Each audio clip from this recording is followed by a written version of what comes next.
Grandma, help me. The faint voice on the phone was my grandson, who had just turned 5.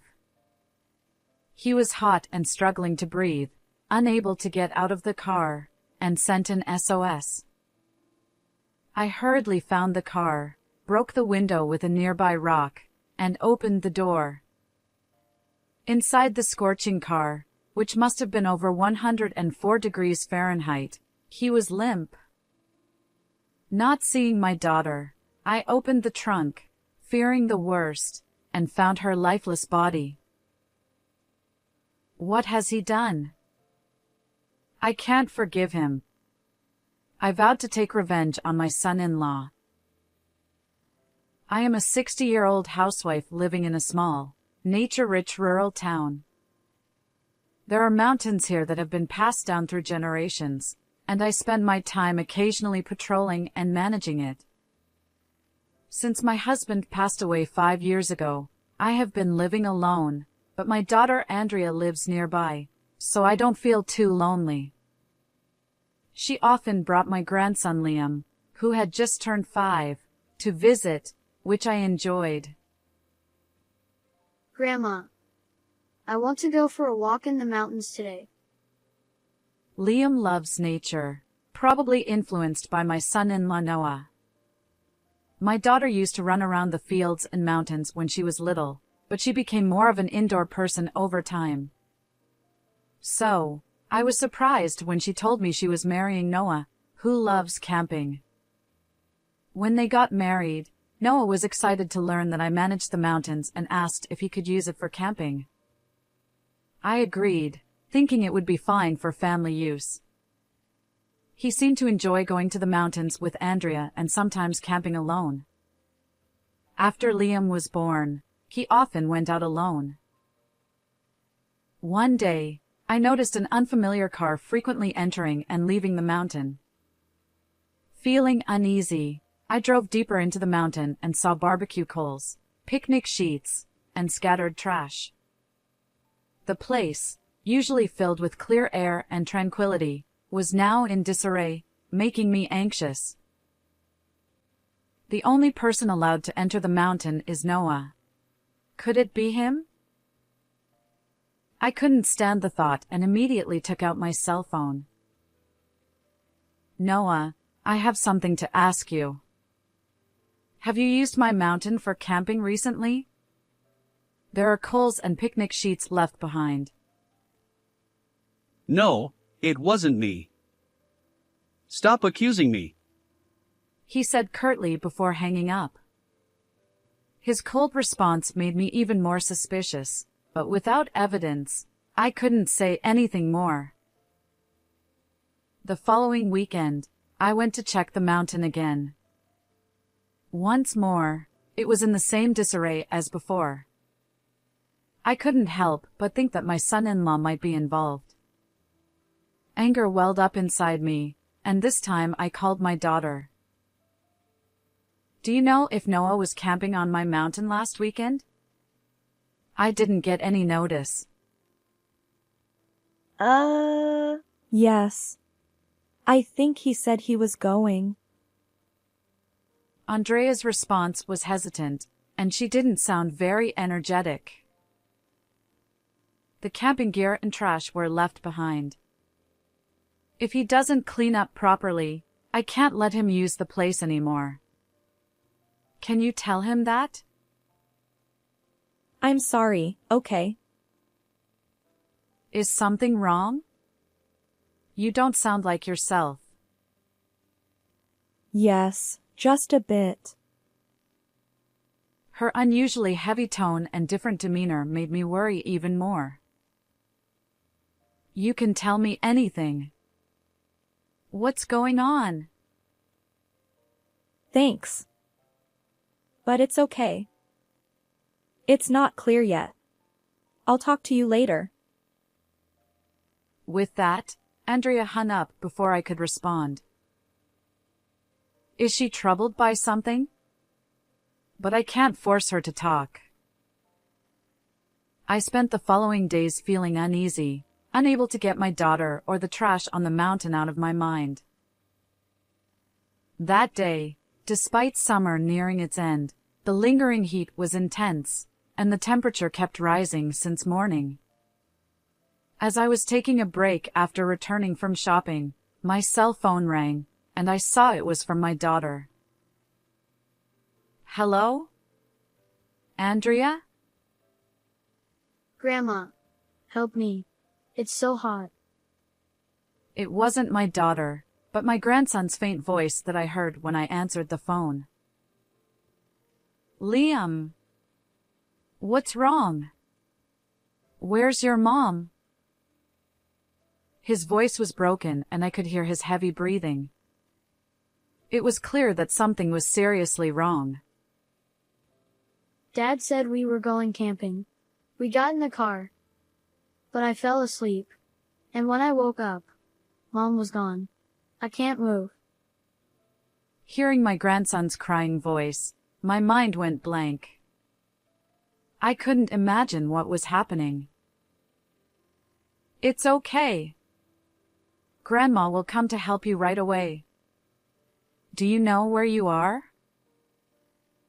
I think it's Grandma's mountain. There were several places on the mountain I managed where my son-in-law had camped before. I wasn't sure exactly where, but if he was in the car, he might be suffering from heat stroke. Wait for me, I'm coming right away. After hanging up the phone, I quickly grabbed a cooler from the storage room, filled it with all the ice packs I had in the fridge, and threw in a few sports drinks. Then, I immediately called 911 to explain the situation before jumping into my car. I have to save him. The sound of the engine and my heartbeat echoed in my ears as I gripped the steering wheel tightly, making a strong vow in my heart. As I drove, I was filled with anxiety and worry.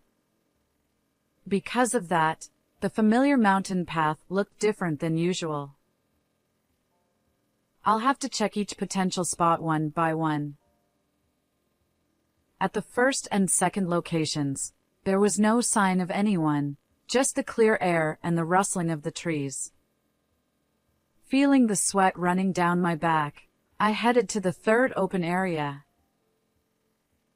At that moment, I spotted a car in the distance. That's Noah's car. I quickly got out of my car and ran over to look inside. There, in the child's seat, was my limp grandson. Liam. The doors were locked, and despite banging on the window and calling his name repeatedly, there was no response. I couldn't imagine how long he had been in there. The thought alone was terrifying. I looked around and grabbed a nearby rock, smashing it against the driver's side window with all my strength. The glass shattered, and the intense heat from inside the car rushed out. Reaching through the window, I unlocked the door, and the scorching air enveloped me. The temperature inside the car must have been well over 104 degrees Fahrenheit. In such heat, my grandson was tied up in the child's seat with plastic cords. Liam. Liam. Stay with me. Desperately, I untied the cords and lifted him out of the seat. His body was unbelievably hot. I quickly took him outside and cooled him down with ice packs, then rushed back to my son-in-law's car. Andrea. I looked around but saw no one. Fearing the worst, I opened the trunk. I couldn't help but gasp. There, bound hand and foot, was my daughter in a terrible state. I managed to get her into the car, carrying her on my back, and hurried down the mountain road. As I reached the paved road at the foot of the mountain, I saw the red lights of an ambulance. My grandson and daughter were immediately taken to the hospital. I immediately called my son-in-law, but no matter how many times I tried, I couldn't reach him. I went to my daughter's house and rang the intercom, but there was no sign of anyone, and it seemed like no one was home. Why do they have to go through this? Tears started to fall as I thought. They became a family to be happy, didn't they? I swore to make him take responsibility for this and began preparing for my revenge. The next morning, I drove back to the mountain. When I saw fresh tire tracks on the ground, I quietly got out of the car. I took something out of the passenger seat, gripped it tightly to calm my breathing, and slowly walked to a slightly open area ahead. After walking a bit, I heard music playing and cheerful laughter. I stopped and hid in the grass to observe. There was my son-in-law, surrounded by a few men and women who seemed to be his friends. They were happily unloading camping gear from the car. Isn't it great that we can use such a nice place for free? You should thank me. Yes, thank you, Lord Noah. They replied jokingly. How can you be having so much fun after leaving Andrea and Liam in such a state? I suppressed the urge to jump out and continued watching. My son-in-law and a young woman were unusually close, with their arms around each other. They were always together, talking and laughing with their faces close. Maybe this is why my daughter hasn't been herself lately. And Noah laughed loudly, looking at his friends' faces one by one. I'm really glad you guys are here to enjoy camping with me. Andrea would have been bored if she came along, and she would have just been a nuisance. The moment I heard those words, my blood boiled. All I need is this mountain to enjoy myself freely. I had reached my limit. Noah had been using the mountain, which had been passed down through generations, without any gratitude, leaving it a mess, and had been treating my daughter and grandson terribly. Shaking with anger, I stepped out from behind the grass and appeared in front of my son-in-law. I heard everything you just said. Noah turned around with a surprised look and muttered, Why are you here? His friends, who had stopped setting up the tent, looked at me curiously and asked, Who is she? Ignoring their gazes, I glared at my son-in-law. How dare you lock my daughter and grandson in the car? What were you thinking? Noah hesitated for a moment but quickly regained his composure and glanced at his friends. Then he feigned ignorance, saying, What are you talking about? Don't say things that give people the wrong idea. I invited Andrea and Liam, but after we got to the mountain, they said they wanted to go back. So, I just lent them the car. At that moment, I felt my entire body boil with rage. His blatant lies made my emotions surge uncontrollably. That day, my daughter was tied up and thrown into the trunk of the car, and my grandson was strapped into the child seat. They were suffering from heat stroke in a car that was over 104 degrees Fahrenheit and had to be taken to the hospital. Huh? I don't know anything about that. He immediately retorted, but his friends started to murmur after hearing my words. They are both hospitalized now, but fortunately, their lives are not in danger. When I told him that Andrea and Liam were safe, his face twisted. It is an undeniable fact that my daughter and grandson were in real danger that day, and if they had been found any later, who knows what could have happened. Noah. I heard you are having an affair, aren't you? I glanced at the woman standing next to my son-in-law. According to Andrea, who regained consciousness, Noah had been taking advantage of her inability to go out freely since Liam was born, neglecting childcare, and going camping with his friends almost every week. He also started coming home late on weekdays, claiming he had to work overtime. Suspecting Noah of infidelity, Andrea secretly checked his phone and social media and found out that one of the women in the camping group was his lover. In the midst of this, Noah suddenly suggested, "Let's go camping as a family," which made Andrea suspicious. And then, after drinking the beverage you gave them, both Andrea and Liam started to feel drowsy. What do you have to say about that? I told you. I don't know anything about it. As I pressed him, he started to back away, looking flustered. But Andrea noticed something was wrong and did something about it. What are you talking about? Andrea, realizing something was off, quickly hid her cell phone under the child's seat before losing consciousness. When my grandson woke up, scared and struggling, the cords loosened a bit. As he tried to free himself, he found Andrea's phone under the seat and used it to call me for help. Liam had often played with Andrea's phone, calling me and saying, "I want to talk to Grandma." So, he knew how to use it. She kept nagging me about helping with the kids and accusing me of cheating. She even told me to stop going camping. I couldn't take it anymore. Noah spat out these words with an angry expression. I couldn't forgive him for putting my daughter and grandson through such a terrible ordeal for his selfish reasons.